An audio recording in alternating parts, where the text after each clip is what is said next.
Hey guys, welcome back to an episode of Plugged In with AC. I'm here with Shane Doyle. Detroit this weekend, first round of East Coast 250s. Lot of things to talk about. Shane, how we feeling? I'm feeling good. Half the 250 field might not be feeling that great right now, but yeah, it was an interesting race. 450 race was kind of, whatever, kind of a snoozer, but the 251 was where all the action was. Obviously, your friend, training partner, Cameron McAdoo, had a wild night. Oh, man. Dude, I mean, I don't even know where to start. Where do you want to start out with this one?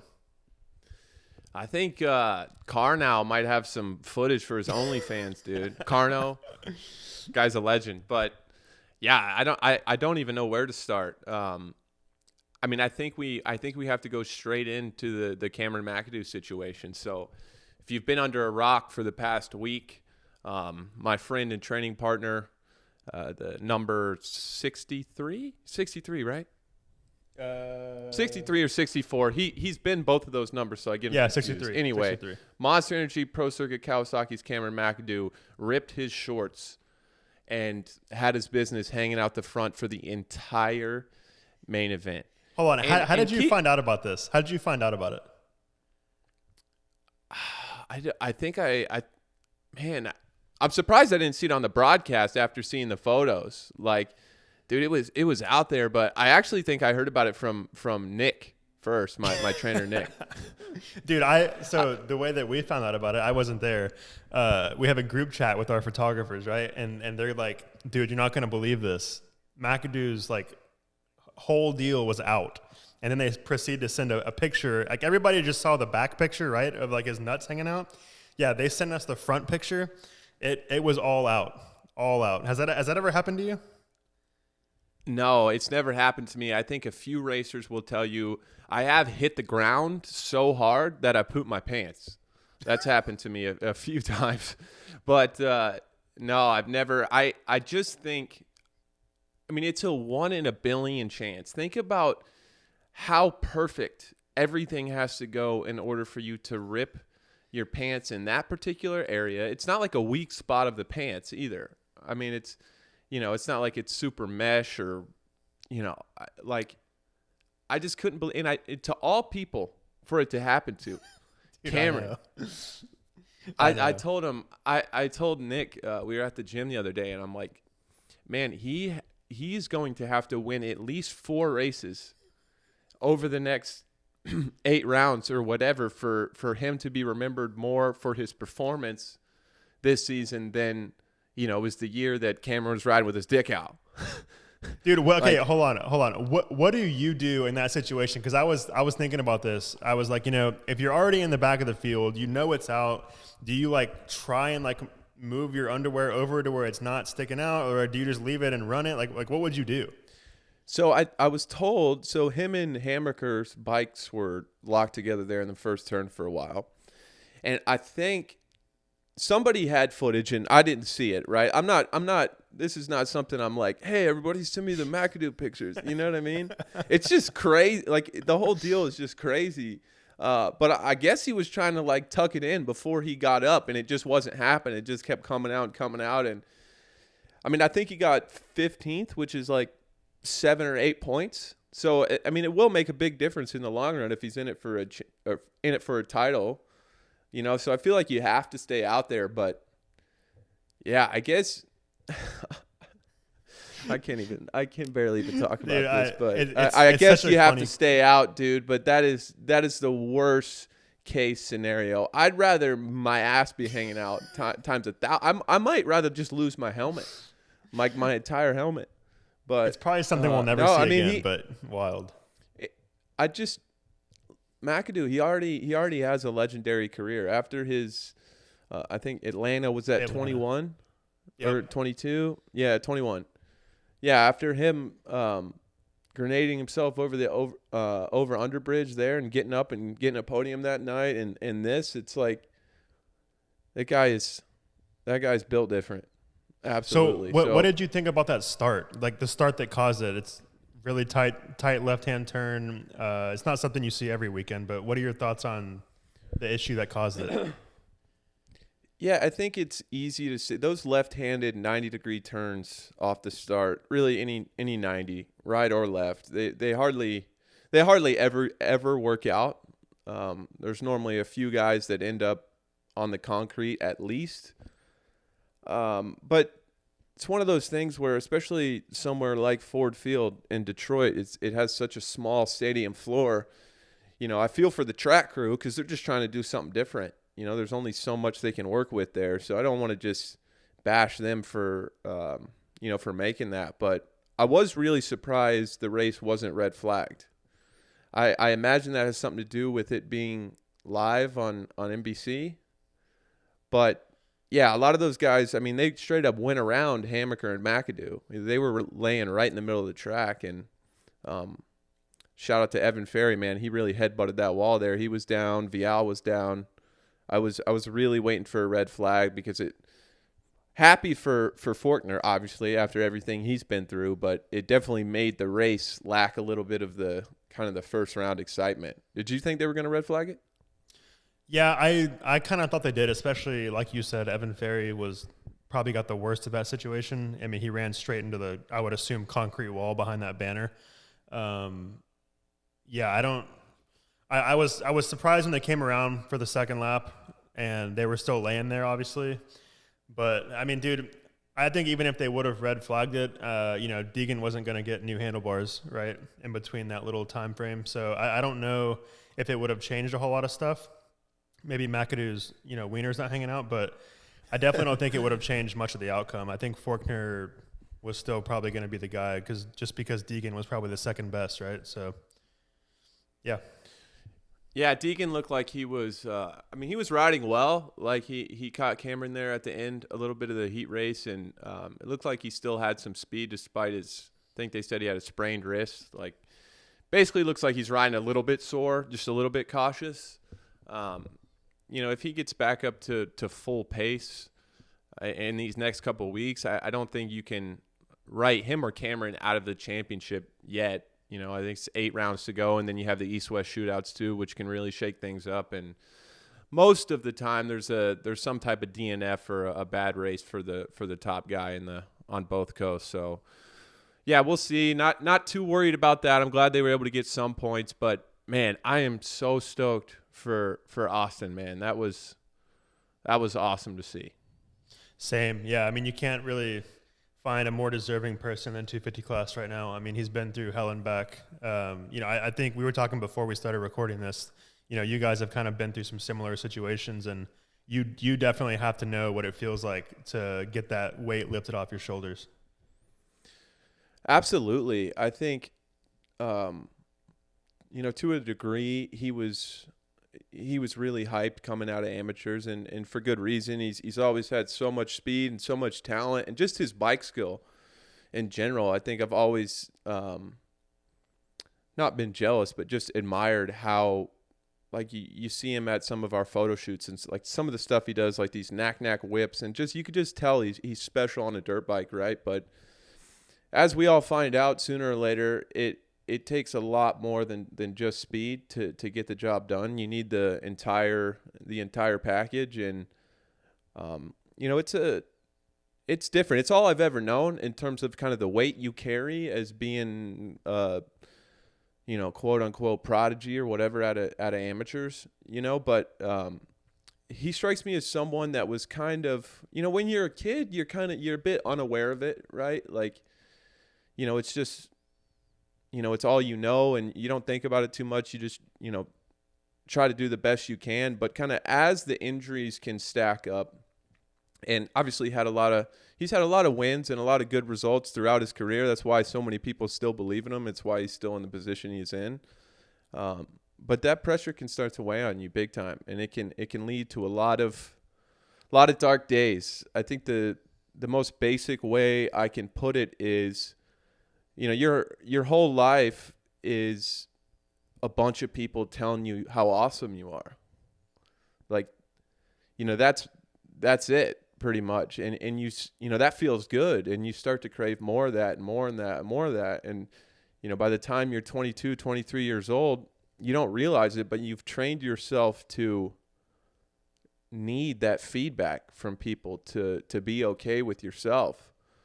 So when it starts going bad and, all that's taken away from you, because, just as a society in general, we like to see people, we like to build them up and watch them fall. And when you're contributing your self-worth to that, I know it can seem a bit dramatic from the outside as a fan looking at it, like, because they don't view it in the same way. It's not personal to them. It's entertainment to them. And, this is our lives. So, I've been a big fan of Austin for a long time, and definitely can sympathize with some of those struggles he's been through. And I've watched him from afar a bit and kind of how his demeanor has changed and how he's navigated just life and racing and all that. And I have a lot of respect for the guy because I know how difficult that is. And, coming into this season, it feels like, to him, I'm sure it feels like it's his last chance, and he's getting up there in age. I think he's 24, 25, right, in the 250 class, which is more and more common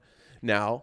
But you tend to take a lot of flack for that, for, being a bit older in the 250 class, right? So I just applaud him for doing his best. Like, that's what you have to do when your back's against the wall. You have to shut everything out and figure out how to just do the best you can, and he's clearly done that. He's been training with Ryan Hughes. Looks more in control on the bike. I've seen some of the work they're doing at the test track, and he looks like he's riding within himself. I think in a few races from now, say we get him and Deegan out front, or somebody's pushing him, I think he has more in the tank for sure. I think he's a lot more methodical and aware. And yeah, I'm stoked for the guy. I think, he deserves it, and, a win is a win, and it's always going to feel good. So yeah, it made my night, to be honest. I wish everybody stayed up in the first turn. It could have been a bit more of a battle, but yeah,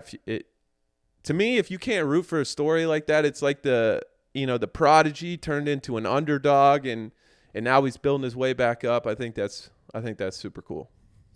I mean, you couldn't ask for a better storyline in the East Coast either, because you got Deegan, who, first of all, major props to him for riding that race with his bars like that. I mean, I couldn't imagine doing that. They said he was jumping all the jumps too. Like, pretty impressive. Yeah, and you could tell the first few laps, like, he had to figure it out. The bike kept kind of going to the left on him, right? It reminded me of Febra, and I know I butchered that last name, but you know who I'm talking about, Romain Febra, something like that. No disrespect, obviously. But it's 2015. Remember he had that race where that year he won the MXGP title, just ripping through the field with that. The bars just messed up, but yeah, he made it through, got some points. So as you were saying, Shane. Yeah, it's very, very impressive. I think everybody kind of thought he was going to be the guy to beat. So definitely glad to see Austin battling and winning that race. Dude, I think it's going to be like, who would you say is the contenders? Because you even have Max Anstey, who everybody was talking about preseason and obviously was very impressive on Saturday as well. But for me, you have Austin Forkner, Hayden Deegan, Cameron McAdoo, Max Anstey, probably the guys, right? Who do you think? Yeah, I mean, I think you're correct. I think Deegan and Forkner would be the tier number one there. And you have guys like McAdoo, Vial, Pierce Brown has a lot of speed. We saw flashes from Chance Hymas as well. He looks good. You know how these things go. It can kind of go either way, and you got to wait a few rounds to kind of get a lay of the land. But yeah, I want to see how much of a step Vial took. I know he's training with Chase and Levi, and definitely, as we talked about last week, Levi's taken a massive step this year too. And Vial riding with those guys, I feel like he has the bike skill and he's young enough to where he can still make these big jumps. So kind of curious to see how that goes down. But yeah, it'll be a good one. It'll be this next one. I guess we go back west for the next one, and then we're back east. Yep. Yeah. So Glendale will be west, and then Arlington will be east. So Arlington, historically a pretty good track for Austin Forkner. And dude, honestly, think about it. I mean, remember whenever Forkner and Jett were kind of getting into it a couple years ago in 250 class? I think we're going to see a lot more of that between Austin and Hayden, more than likely. They both have pretty big social followings. Obviously, Deegan a lot more, but I think it's going to be an interesting dynamic between those two. Two strong-willed Yes. people for sure. Yeah, they can kind of both be. I mean, not. It's interesting. Someone like Deegan, he kind of already has this alpha type of demeanor on there. Like people already don't really mess with him on the track. You know what I mean? Like he's played it really well as a young guy. It's your first year. I think it's really important to set the tone that you're not to be messed around with. And Forkner was the same way when he, if you remember when he went pro, man, he was running into dudes and letting them know. So definitely looking forward to that. What'd you think of Pierce Brown? He really got Jalik there. He really got him. Yeah, I didn't know if like Jalik pissed him off or something earlier in the day, but man, that was pretty brutal. That was pretty brutal. Yeah, even I could tell RC on the broadcast, man. He just wanted to absolutely blast Pierce. You can tell when RC's kind of holding back a little bit, like you can kind of read between the lines, and it's interesting. I think starting at Salt Lake City 2022, for me, this was kind of the start of what I've seen, kind of the fans' perspective changing a little bit. But 5 years ago, man, if guys were getting ran into, it was, and it still is to a degree, I would say it's kind of 50-50. But I feel like the straight up takeouts, and this could be courtesy of Vince Freese as well, and but the straight up takeouts have been getting a lot more shit from the fans lately. It's less of like a hell yeah, man, and it's a little bit more like, come on, you didn't have to pass him like that. If you remember Salt Lake 22, I was actually on the call for this one, and I remember Barsha, I think it was for a podium.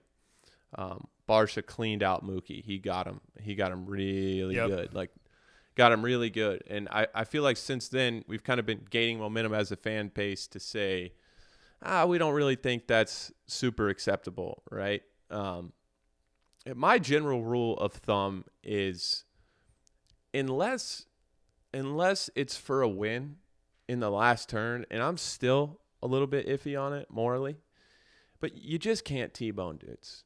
Like, you just can't do it. Yes, you're capable of doing it. Everybody is capable of doing that. I could put you on a bike right now and give you some goggles, and you could clean Ken Roczen out in the next turn, But I just don't think that's the precedent that we want to set as a, we don't need to be using our bikes as weapons to hurt other people, right?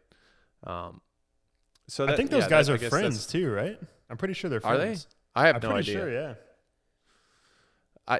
To be honest, I lose track of those guys now it's Triumph, right? But between Gas, KTM and Husqvarna, and as far as their 250 programs, most of the time I don't even know who's who and where's where. It's ever. I know I have my own podcast. I'm a racer, but I guess they kind of all blend in to me. But yeah, so regardless, I think Pierce is one of those, I guess while we're here, Pierce is one of those guys that this offseason a lot of people said he was ripping, and he's had the speed for a long time. Again, that's why he's deserving of a factory ride.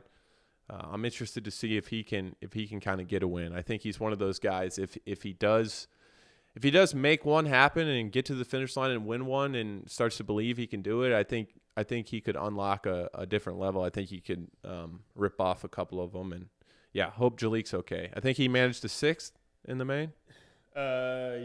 Yeah, something like that. What did you think about the Triumph before we move on to the 450s? Interesting gear choice. Very bright. It was easy to see him.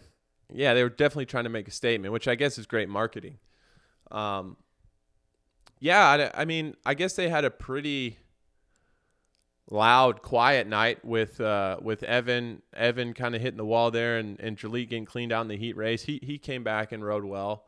I'm just stoked to see the more teams in the sport, the better. Like think that's the general consensus we've all come to. More opportunities. There's so much talent, and yeah, we're stoked to see another team in the game. I agree. Yeah, it's cool to see him. We're doing a little bit of work with them too, and it's been cool to see the progress that they've made over the last few months. Given we just found out officially that they were doing this, not even a year ago, I don't think. So pretty impressive. Yeah, I feel like it feels like Triumph Race Team was announced like 10 years ago, and we just got a photo. We just got a photo of the bike on like January 1st. Pieces of the bike. Yeah, pieces of the bike. Yeah, exactly. We're stoked to have them.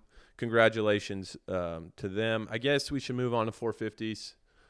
Anything jump out?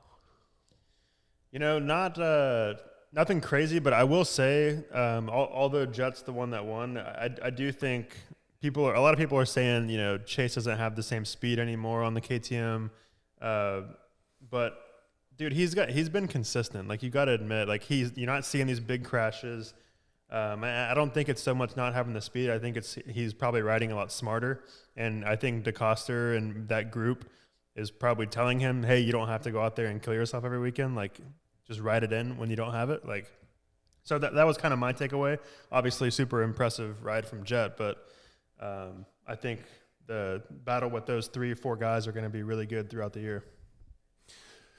Yeah, I agree with you. I think I saw old Chase speed in the first main at A2. I've seen when he finds the comfort, whether it's the setup or just how the track is, and he's able to he's able to kind of go into that next gear. To me, it looks a lot more within himself. And I think that's, one of the biggest things with us dirt bike racers and when it comes to kind of having that sustainable speed, it's hard to beat experience, right? And when you're going, how fast you have to go at the top level now, like to win a race. There's no doubt you have to hang it out a little bit. Even though it doesn't look like some of the guys are now, it's just their technique is so solid. It makes it look easy. But the more you ride, the more years go by, things can start, and that's why it's so important to stay healthy, is things literally start slowing down for you when you're out there. I mean, and it's hard for me to really elaborate because that's pretty much it. Like, you take, 6 weeks off, I would say that's about the mark, and you go get back on the bike, things are coming at you a lot faster. So the more Chase year after year goes by, same for everybody, and they're able to kind of get consistent ride time in, race time in, things start slowing down, and you'll see less and less of those mistakes. And that's what I've seen so far with Chase. It's just things have slowed down for him a little bit. They're coming a bit easier to him. I think last year without Jett, like if you take Jett out of it right now and put last year's field in, I think Chase still has everybody covered speed-wise. So it's not really a fair comparison last year to this year. But, you made a great point. It never looks like Chase is about to crash or about to go down. Last year was the front end tucks or whatever. And, when those little things are going wrong for you, it's a hard thing to figure out. So it looks like he's done that. And what has every champion in the past 30 years said? They kind of ease into the season and eventually go on a run, and that's it. So, Chase looks great. Jett, whole shot. That's kind of his deal. Like, I think that's underrated about Jett. It's, outdoors last year especially. Like, the guy gets so many good starts. Yeah, it's impressive. It's impressive. I want to see – I'm excited to see, and I hope we get this scenario, is him versus Cooper Webb, because I want to see someone that's going to dice it up with him, not afraid to run it in on him. We haven't really seen that yet. I think we will see it either between Chase or Coop, but we'll see. Do you think Chase will run it in on Jett? Like – I don't think he'll hit him. I don't – Chase isn't really that kind of guy unless Chase you do it to him first. Respectful like that. Yeah, I sometimes watching, I'm sure people are like, oh, I wish somebody would, but Chase is very much of like, he's not going to do that if you're not going to do it to him. So, which is respectable, right? I mean, I would say Totally. the And same thing about you. there's something to be said for I think there's something that we all look up to with the, kind of with the phrase like win at all costs, but there's something honorable to the fact that there is a place you're not willing to go to, to win a race, right? Like obviously, it's a moral thing with stuff like that. And it's not like you can't be aggressive and be like, and have etiquette out there, and that's what I'm always preaching is like, just etiquette. It doesn't have to be, it's not like we have to stay 5 feet away from each other or not even knock each other down here and there. It's just, there's a difference between respectful and being stupid. But yeah, I think Jett's been getting some boos from the crowd lately. Yeah, I don't think it happened as much at Detroit, if any, but the A2 one was definitely gnarly. But I mean, when you saw when he went over the finish line, he did the shh to the fans. Yeah, so that was. I think that was hard. That was hard. I know I've laid in bed. I know I'm so funny like this too. I remember in 2018 I tore my ACL and I was getting ready for the 19 season, and you're reading some comments and stuff on Instagram. I get all fired up, and I just lay in bed at night and I would just think about like what it's going to be like when I go and win, and I think about like all these different things I could do over the finish line, and like I'm really going to show these guys, right? And I can't tell you how many times in my life I've had something like planned out before I even won, and then I won and I didn't do anything. Like I'm so happy. All I want to do is just give everybody a hug. I forget about it right away. So when I saw Jett do that, I was like, that's dope. That's pretty damn cool. Yeah, he definitely plans those out because, like, even when he won the LA SMX race and he did that, 1 + 1 = 1,000,000 bitch on camera. Yeah, like he's definitely good with cutting the promos. I know. It's awesome. I think, man, it's what he's doing right now. I mean, what the guy's doing in the sport in general. It's crazy. We won't stay on this too long because everybody pumps Jett up, obviously, but it's amazing how fast we get accustomed to same thing. It was the same thing with Chase. Like they come in, kind of set a new standard, do amazing things, and it so quickly becomes the standard. We kind of forget to appreciate it, in general. And man, just as a fan, the last couple races, watching from my couch where I don't want to be, but watching these guys ride, man, it's so fun, and they make it look so damn easy. So Yeah, they do. Yeah, I would tell everybody to just take a second, breathe, and just watch these guys. It's absolutely wild. Speaking of guys, Tomac, what happened? Dude, I don't know. It's been very puzzling. You just said earlier how, once you're a champion, you kind of know how to start slow and manage the championship. And I thought that's what he was doing at first, but it's starting to get slightly concerning. He was really good at A2, obviously, but he's had a couple races where it's like, this is not the same person.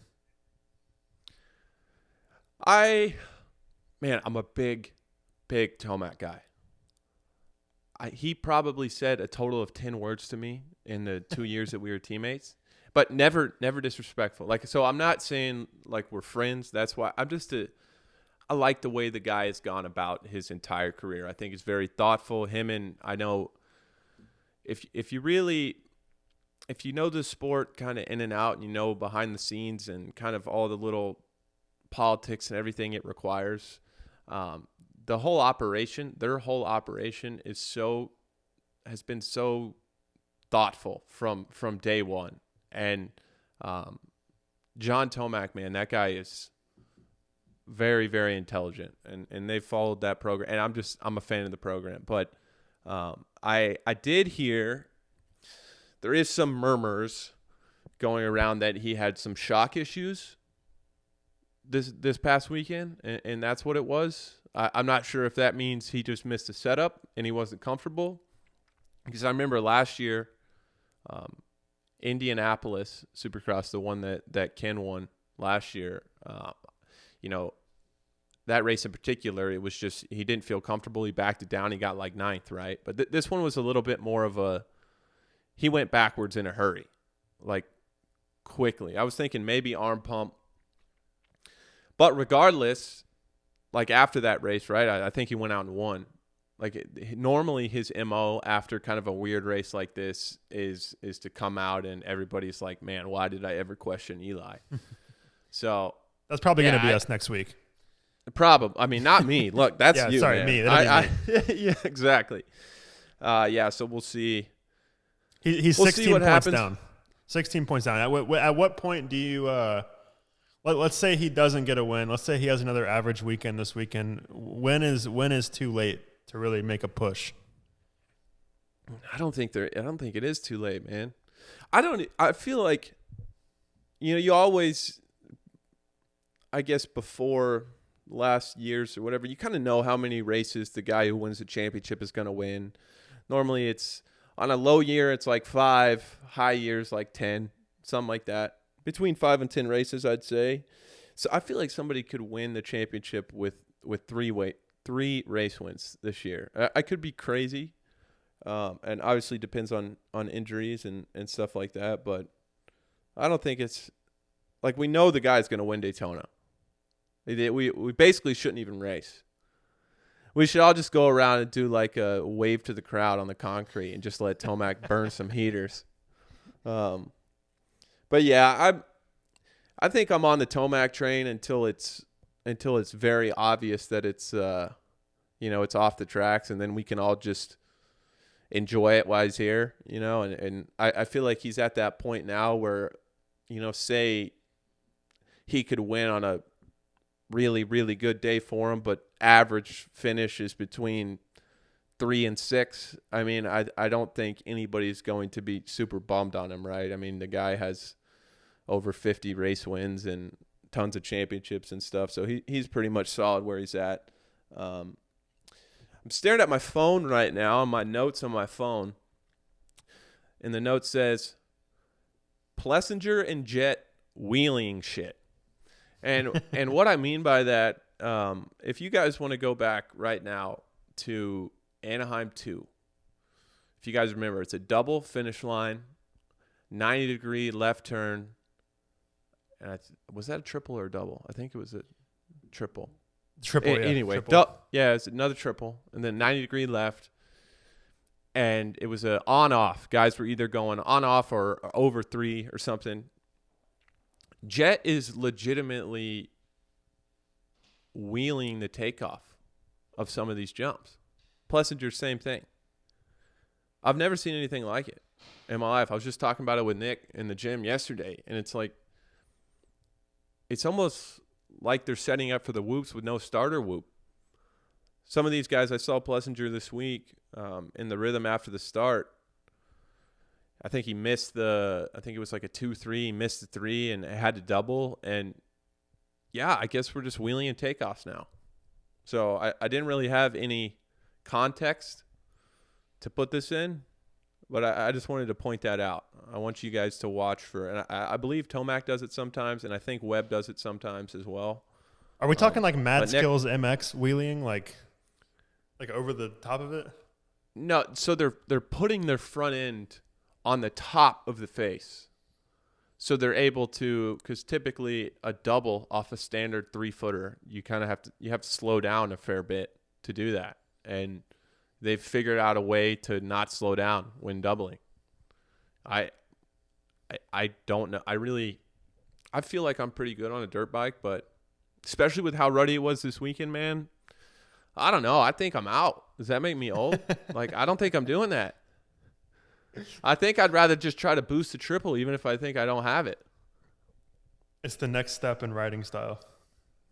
It's the new scrub. It's the next step. Yeah. Man, what else happened? Anything? I think that was pretty much it for the highlight package that happened there. But we have questions. We have questions. Oh yeah, we got That's some what we're questions. missing. Let's do this. You want to start with Instagram or Twitter first? Oh, either one, man. Just give it to me. Okay. Can you guys, this is from Cole Dixon, can you guys discuss what kind of money guys are making at the highest level right now? What kind of money? I try to stay, as much as I do know, kind of the behind the scenes. Obviously, this has been my life. As much as I know about it, I do try to stay in my lane for the most part. I don't go out of my way to get a lot of insider knowledge. Not really my place in the sport yet. Keyword yet.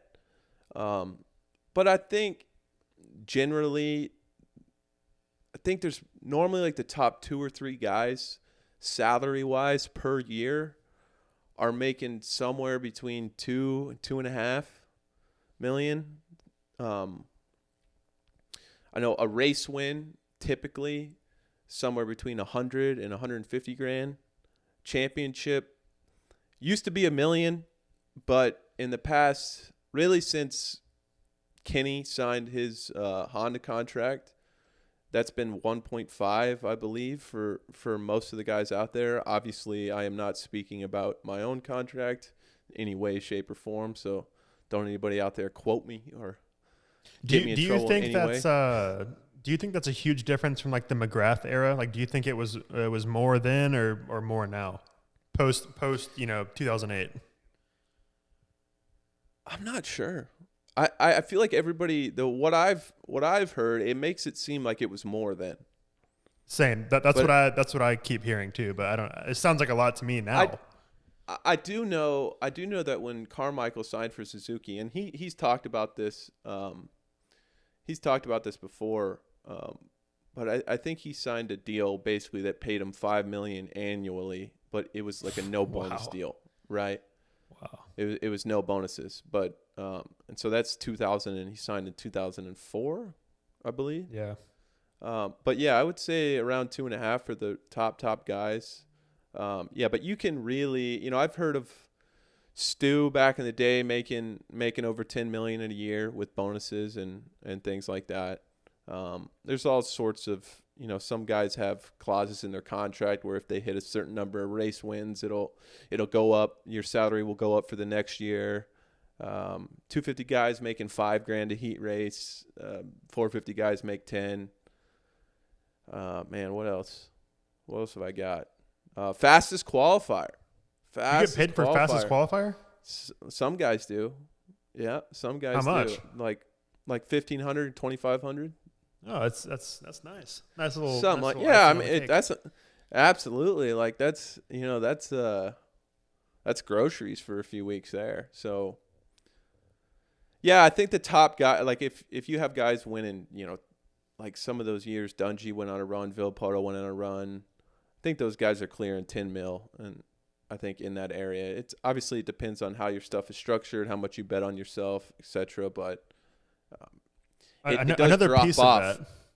It drops off dramatically after I would say, from my knowledge, most of the money is obviously at the top of the sport, and then it kind of becomes a hobby pretty quick. What is like let's call it operating cost for a top 450 guy that has a bus driver, a motorhome, a high level trainer? Like what is like the operating cost, you think, for a year? A lot. Like what, 300 grand, 200 grand? More? Yeah, I mean it can be more. I mean think about, I don't know. So there's the A tier of 450 guys all have a motorhome. They have a bus driver. Bus driver's probably 75 to 100, 125 grand. And most of the guys have between 500,000 and $1 million bus. I think Kenny's Prevost is like 2 million or something. I could be totally wrong, but that's what I've heard. Not from him directly, I promise. And then you have a training facility. Like if you ride on a training facility, that's normally 50 or 100, depending on how exclusive it is. You have a trainer. That's pretty dang expensive too. I don't want to say directly, but that's up there.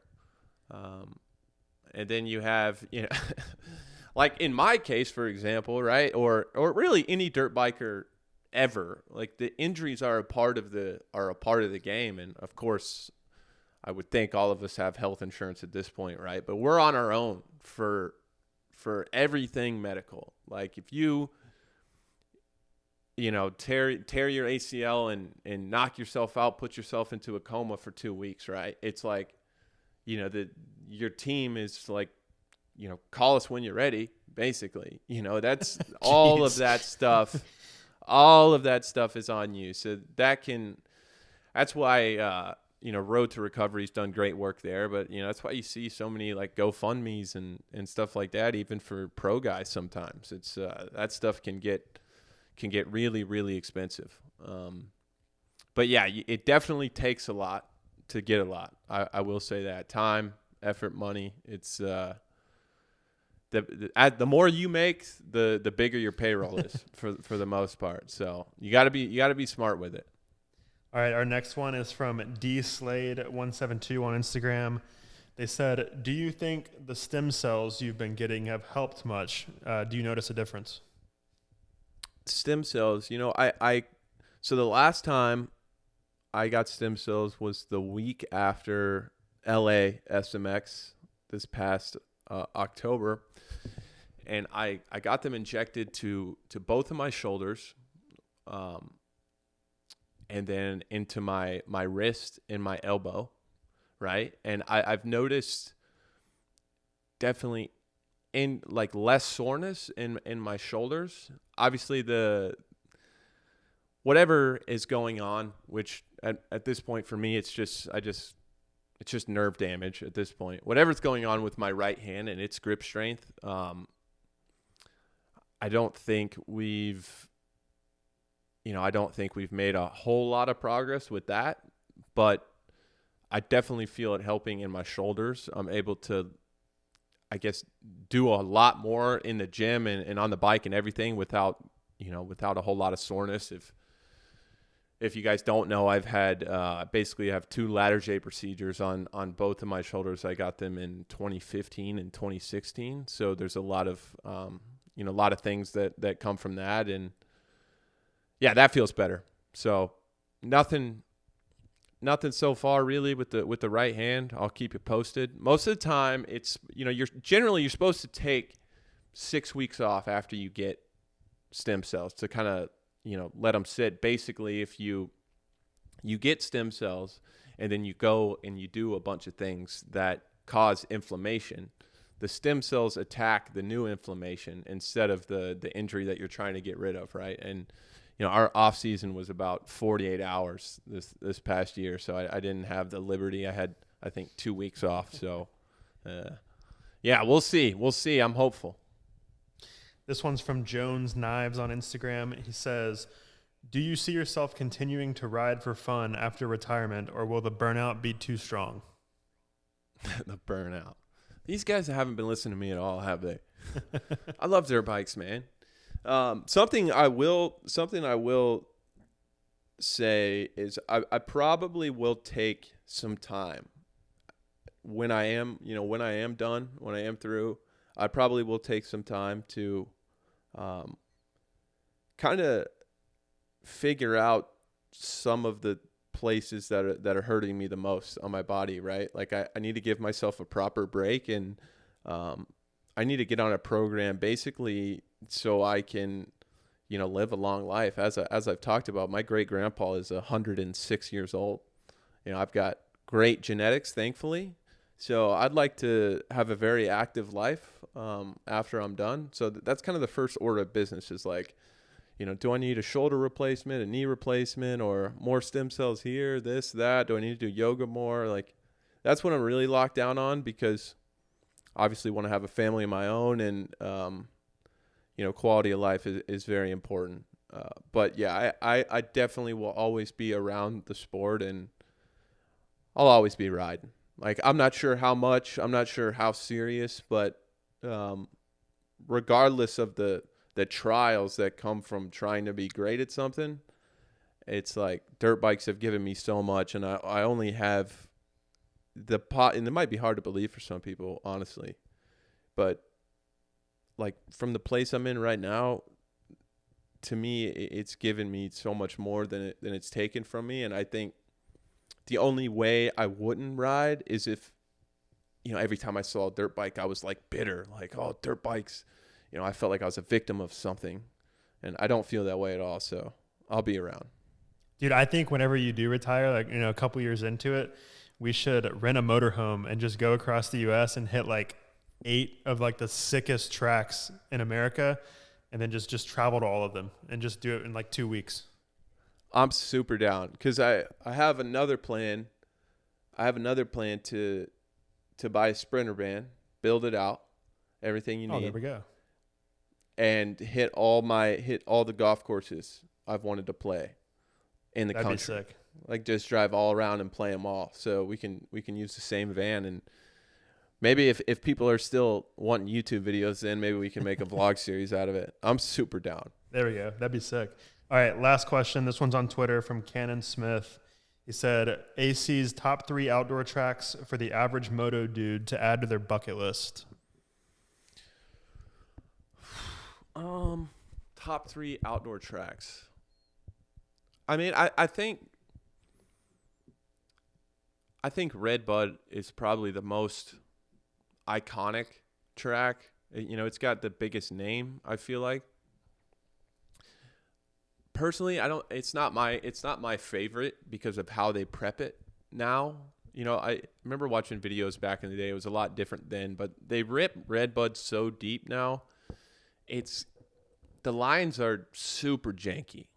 Like the lines are not super. I mean, anything's fun when you're winning, right? But not really my cup of tea just because they rip it so deep. I love Washougal. Like it's the elevation, the scenery, the dirt. Like when Southwick is prime, especially in the morning, like you go out for first practice and it's like chocolate cake, man. I mean, you can drag bars in a flat turn sometimes there. And once the traction goes away there, it gets pretty slick in a hurry. But I love Washougal. Unadilla this year, we had press day at Unadilla, and they ripped it just enough where it had some traction, but the whole place was completely smooth, and it was the closest to MotoGP on a dirt bike I've ever. I mean, I had more fun that day on press day than I've had in years on a dirt bike, and I love what I do in general, but yeah, Unadilla, Washougal, last one. I think it's slept on a little bit, but Thunder Valley, I love Colorado. Obviously, I would advise taking a 450 up there. Stock 250 is probably not going to cut it, but I love Colorado. Great dirt. Yeah, that one is sick, and it has like the best location because it's not too far from the airport in downtown Denver. Yeah, it's beautiful up there. Beautiful. Is that it? That's it. That's it for this week. Oh, one last question. Super Bowl's coming up. Who's your pick? Super Bowl. I just can't bet against greatness. Mahomes. I do love the 49ers kind of culture right now. Brock Purdy, Mr. Irrelevant, last pick in the draft. Love his attitude. Guy just seems like a good dude, and I think a lot of people are rooting to get against the Chiefs, obviously because they've got a bit of a dynasty going. They have the whole Taylor Swift thing going down. But I think I would maybe want to see the 49ers win, but I would bet on the Chiefs. So that's a pretty politically correct answer, but that's my honest answer. I actually might be going Feld hit up Steve, my agent, and they want me to come do some media thing there this week. So I actually might be going there tomorrow. So keep you guys posted on that. Yeah. So, but yeah, guys, that's it. Hope you guys enjoyed it. I feel like that was good, right? Yeah, we covered a lot of stuff. If anybody has any, requests or notes for us, things you want to see or hear about, let us know. Yeah, and we can sing you a song too. Any song requests, karaoke, we can really do whatever. Oh, yeah. I'm sitting in a half-finished living room right now, and it's a very low budget operation. But I have a lot of fun. Like any chance I get to talk about dirt bikes, and yeah, I'm down for it. So this is the beginning of something very special, very special. Hell yeah, Shane. hell yeah. Thanks for doing this with me, brother. Of course, of course. All right, guys. Thanks for hanging out with us, and I am sure, not positive, but pretty sure we'll be back next week. So until then.